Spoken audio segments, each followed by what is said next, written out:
Welcome everybody to another edition of the CFL Trade Tree. My name is Robert Dalton, and this is of course powered and sponsored by Rouge Radio and powered by the Canadian Football Podcast Network. Before we get into the video, make sure to hit like and subscribe. Tell all your friends about this content. I believe it's somewhere down there. I don't know. And today we're going to show you how the Montreal Alouettes, through all their pain and suffering, managed to turn a fullback into a possible stud receiver slash returner in Tyson Philpot. If you haven't tucked out the digs, this podcast is sponsored by Manscaped.com. Go to Manscaped.com, enter Rouge for 20% off and free shipping. Not only free shipping, but free worldwide shipping. Your balls will definitely thank you. And if the most recent podcast has come out recently, you know that we are now have a new partner affiliation with Sports Interaction. Go to SIA.com/Rouge to place your bets through CFL betting lines. And of course, pay attention to our Twitter profile at Rouge Radio. And of course, myself at Rouge Dalts will definitely have more betting suggestions, props, in-game betting, spreads, over-under. Everything you can imagine will all be available through there.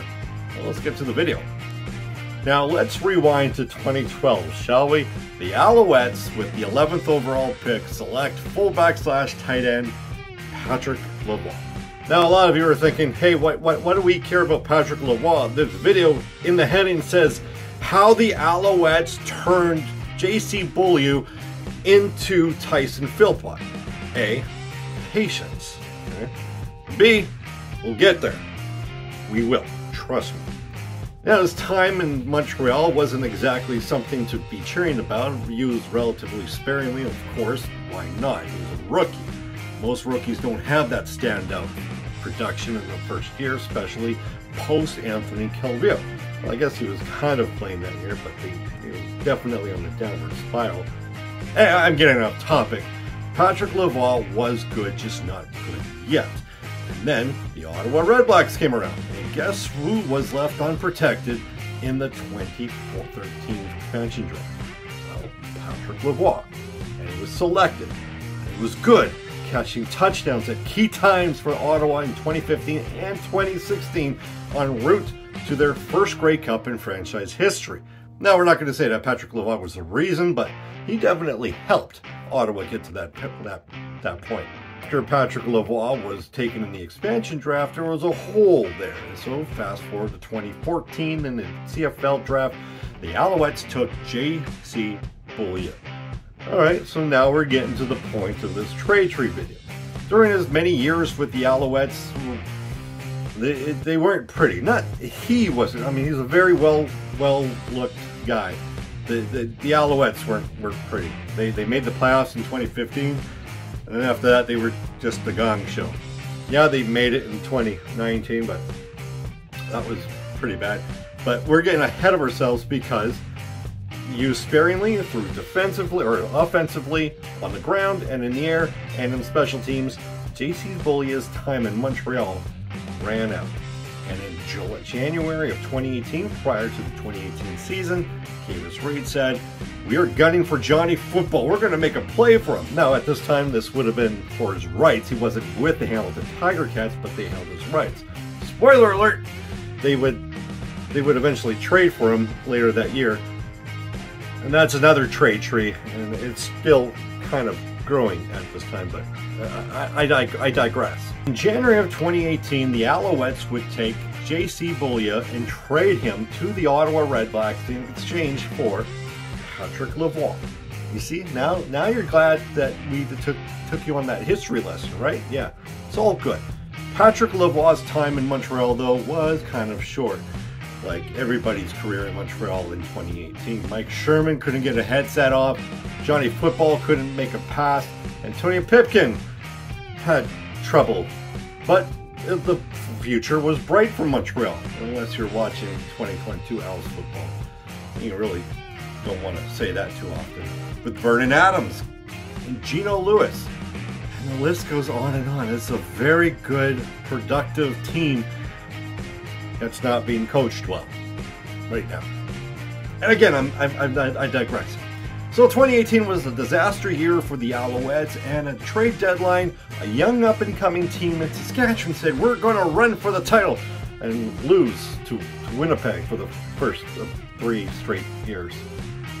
Again, I digress, but the trade was made. The Alouettes took Patrick Lavoie and packaged him with offensive lineman Philip Blake to the Saskatchewan Roughriders in exchange for a second-round pick in 2020 and receiver Josh Stanford. Now, in this particular trade, Stanford, it wasn't exactly the best used, and of course who was, but they allowed him to test free agency and he signed on with the BC Lions. So as this trade tree goes, that branch ends with Stanford. But that 2020 draft pick got used, and I say used because they used it to select defensive lineman Cameron Lawson. Now, in the shortened 2021 COVID season last year, Cameron Lawson played in 4 games and registered no sacks, no defensive tackles, and if he was used on special teams, he didn't register a tackle there either. So, as was the time with Montreal throughout this whole process, they like to gain assets and get for more assets.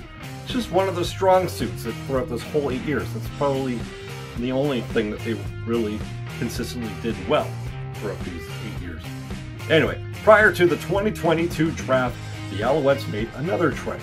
Now, I say another trade because the Alouettes made a draft day trade with the Edmonton Elks. And we touched on it, how they got it to the first overall pick, which ended up starting with a draft day trade in 2014. It's funny how JC Beaulieu's career started in 2014 and ends again in 2022 into this trade tree. But again, I'm digressing a lot. Let's get to the actual trade. The Montreal Alouettes packaged Cameron Lawson and a 13th overall pick in the 2022 draft to the Winnipeg Blue Bombers in exchange for the 9th and 18th overall pick. Winnipeg does well with their scouting. Did anybody want to know who they got with the 13th overall pick? The twin brother of Edmonton Elks quarterback Trey Ford. That's right, Tyrell Ford. No stats to speak of right now, but he is on the depth chart playing every day, at least through special teams. So at least they're getting some kind of use out of him for that second round pick. But this is the Als trade tree. Let's get on the topic. Who did they get with that 18th overall pick? Offensive lineman Rodine Brown.